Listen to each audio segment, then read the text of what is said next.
आवाज़ की दुनिया के दोस्तों, आज मैं एक नई कहानी लेके आया हूँ, जो आपने न तो किताबों में पढ़ी है और न ही आपने कभी सुनी होगी। वो कहानी इस तरीके से है कि एक मध्यम वर्ग का आदमी जिसकी शादी हो चुकी है, उसके 2 बच्चे हैं, एक लड़की है, एक लड़का है। और उस मध्यम वर्ग की ऐसी लालसा है, ऐसी इच्छा है कि वो भी बड़ा आदमी बने। और उस आदमी की जिंदगी में ऐसा भी दौर आता है जो इस कहानी के अंदर दर्शाता है।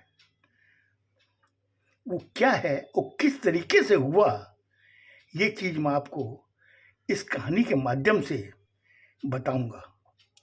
सुनिएगा, आपको अच्छी लगेगी। मेरा जो मेन कैरेक्टर है रमेश, वो एक होटल में नौकर का काम करता है। नौकर का काम का मतलब ये होता है कि घर में मतलब होटल में जो भी कस्टमर्स वगैरह आते हैं, उनके जो जूठे बर्तन होते हैं, जो डिश वगैरह होती है, उनको धोना। वो दिन में एक बार नहीं, कम से कम सैकड़ों बार ऐसा समय आता है कि वेटर टेबलों से वो जूठे बर्तन ले जाके वहाँ रखता है वॉशरूम में, और वहाँ पर रमेश बैठा हुआ उन बर्तनों को धो रहा है। साथ में 2-3 कॉलीग और हैं उनके, वो भी ये करते हैं। उसमें एक का नाम है विनोद और एक का नाम है हनुमान। अब वो बर्तन धोते धोते वो थोड़ा फेड अप हो जाता है। रमेश वो हनुमान से कहता है कि यार, हम लोग की ज़िंदगी में क्या खाली बर्तन ही धोने लिखे हुए हैं? हम लोग भी कभी किसी से धुलवाएंगे? ये चीज़ें वो अपने दोस्त हनुमान से कहता है। तब तक विनोद कहता है कि देखो, समय बदलता है, और जब बदलेगा ना तो हमारे घर में भी 4-4 नौकर होंगे, और हमारी भी एक होटल होगी जहाँ पर वॉशरूम में ऐसे ही लोग बाग डिशों को धोएंगे, और हम लोग काउंटर पर बैठे खाली पैसे कलेक्ट करेंगे। तब रमेश ने उससे कहा, विनोद से, ये क्या कभी ऐसा हो सकता है? बोला होगा, क्योंकि कल एक बम्पर ड्रॉ निकलने वाला है। उसके लिए मैंने एक लॉटरी की टिकट ली है। अगर ईश्वर ने चाहा तो वो मुझे अगर निकल गई तो मेरा भी एक रेस्टोरेंट होगा। तब तक हनुमान कहता है, यार क्यों ख्याली पुलाव पका रहे हो? क्या कभी ऐसा होता है क्या? बोला, तो ये जो रेस्टोरेंट का मालिक है, उसने भी तो कभी ना कभी किसी से पैसे लिए होंगे, या कहीं उसके भी कोई लॉटरी निकली होगी। तब हनुमान कहता, हाँ ऐसा हो सकता है। इधर में रमेश के दिमाग में विनोद की कही हुई बात असर करती है। बोला, क्यों ना मैं भी लॉटरी की टिकट खरीदूं। फिर वो सोचता कि मैं खरीदूंगा कैसे? बोले, कितने की लॉटरी की टिकट तुमने ली है? तो उसने कहा कि मैंने 1000 रुपए की ली है। बोले, 1000 से नीचे कोई है? नहीं है। बोले, है, 500 की भी है, 200 की भी है, 100 रुपए की भी है। और 100 रुपए की जो लॉटरी है उसके 10,000 मिलेंगे, 500 के मिलेंगे 50,000 रुपए, और 1000 वाली के मिलेंगे 1,00,000 रुपए। वो अंदर ही अंदर सोच रहा रमेश, यार क्यों ना मैं भी लॉटरी की टिकट खरीदूं। तब तक वो सारे बर्तन मांज करके रख दिया। तब तक वेटर आते हैं, बोले कि सब धुप गए, बोला हाँ धुप गए, वो सब लेके चले जाते हैं।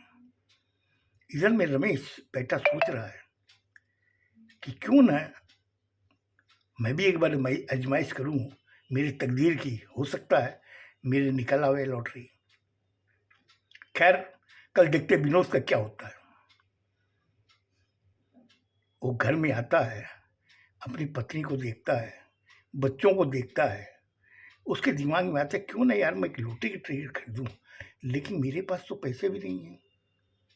आज 1000 रुपये की अगर खरीदूंगा 1 लाख रुपए आएंगे, लेकिन 1000 रुपये है कहाँ, क्या करूं। अपने पलंग पे पड़ा हुआ है, वो खाली सोच रहा है। अचानक उसकी नज़र सामने मंदिर में पड़ती है, जहाँ पे भगवान की मूर्ति रखी हुई है, फोटो भी है, और बगल में एक गुल्लक रखा हुआ है। वो उस गुल्लक को देखता है। देखने के बाद में अचानक उसके ध्यान में आता है कि उसकी पत्नी ने कहा था कि आप जो भी तनख्वाह लाते हो उसमें से 5% मैं इसमें डालती हूँ, गुल्लक में, ताकि भविष्य में कभी भी जरूरत पड़े तो हम लोग इसमें से निकाल सकते हैं। अब वो खाली यही सोच रहा था कि कैसे इस गुल्लक से मैं रुपए निकालूं और मैं एक लॉटरी खरीदूं। मगर वो रात निकल जाती है। दूसरे दिन वो होटल में आता है, वही बर्तन साफ कर रहा है, लेकिन उसके दिमाग में खाली वो गुल्लक की फोटो जा नहीं रही है। वो सोचता है कि कभी मौका मिला तो मैं इस गुल्लक में रुपए निकालूंगा। रात को घर पहुंचता है, देखता है कि उनके बच्चे पढ़ाई कर रहे हैं। वो अपनी लड़की से पूछता है कि बेटा मम्मी कहाँ गई। बोले मम्मी पड़ोस में गई है, उनके यहाँ पे कोई फंक्शन है, उसमें आने में उनको 1-2 घंटा और लगेगा। बोले ठीक है बच्चों तुम लोग पढ़ो, मैं तब तक अपने कपड़े बदल लेता हूँ। इतना कह करके वो अपने कमरे में जाता है और कमरे का गेट बंद कर लेता है। मगर उसकी नज़र खाली उस गुल्लक के ऊपर है। वो फटाफट आता है, आके उस गुल्लक को खोलता है, उसमें से वो 1000 रुपये निकालता है। जब 1000 निकलता तो अंदर से उसकी आत्मा लॉक कर रही है कि रमेश ये क्या कर रहा है, ये भगवान के पैसे हैं। मगर दूसरा उसका मन उस आत्मा को जवाब दे रहा है, तो क्या हुआ, ये रुपए तो मेरे ही हैं, अगर मैंने निकाल दिया तो क्या हो गया। उधर में आत्मा कहती है कि नहीं तुम ये गलत कर रहे हो, ये भगवान के रुपए तुम नहीं ले सकते।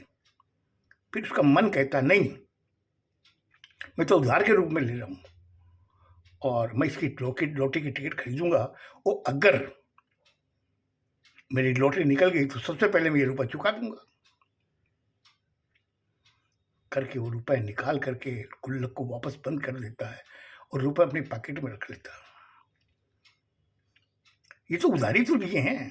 अब पलंग पे आ करके सोता है, तब तक उसकी पत्नी आ जाती है।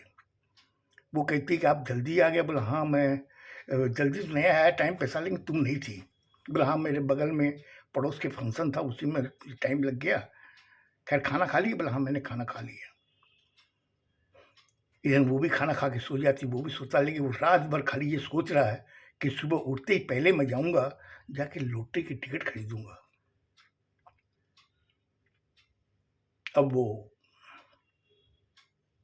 सुबह उठता है, नहा धो करके होटल जाने के पहले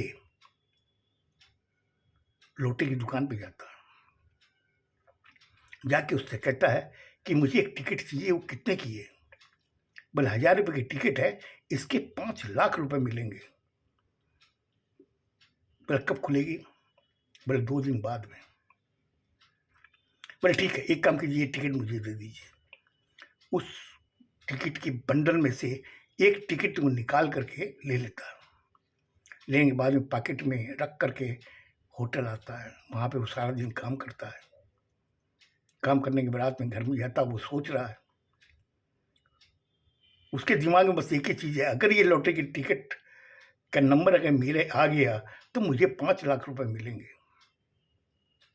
ये सोचते सोचते कब उसको नींद आ जाती है, सुबह होती है, होने के बाद में वो सोचता कि आज ये लॉटरी की टिकट खुलेगी, इसके नंबर देखो मेरे आने चाहिए, और मेरे आएंगे तो सबसे पहले मैं भगवान के रुपए लौटाऊंगा। इतना कह के सीधे वो लॉटरी की दुकान पे जाता है, जाकर कहता है कि भाई साहब ये लॉटरी की कितने बजे खुलेगी? बोले ये खुलेगी शाम को 5 बजे। बोला ओ ठीक है ठीक है। वो अपने होटल आ जाता है। होटल आने के बाद में वो सोचने लगता है कि आज शाम को 5 बजे इस लॉटरी की टिकट खुलेगी, नंबर आएंगे देखता हूँ, और ईश्वर ने चाहा तो मेरे नंबर आएंगे। और शाम को 5 कब बजते हैं उसे पता नहीं चलता है, और वो जब 6:30 बजे होटल से निकल के जब लॉटरी की दुकान में पहुंचता है तो वहां जाकर उसको टिकट दिखाता है। वो बोलता भाई साहब आपकी तो लॉटरी निकल गई, ये नंबर आपके ही आए हैं। वो इतने खुशी से के मारे उछलने लगता है कि वाह, मैंने पहली बार अटेम्प्ट लिया और मेरे नाम से खुल गई। तो बोले इसके रुपए कब मिलेंगे? बोले कल आप सुबह आकर के 10 बजे यहाँ से ले लीजिएगा। बोले टिकट अपने पास रखिए। वो टिकट अपने पॉकेट में डाल के घर आ जाता है। आके सोचने लगता है अब मैं इससे एक रेस्टोरेंट खोलूँगा। मैं ये सब सोच रहा था, और मुझे लगता है आज मैंने आपका ज़्यादा टाइम ले लिया। इसके बाद में फिर क्या हुआ वो मैं आपको कल बताऊँगा। खुश रहो, स्वस्थ रहो, धन्यवाद।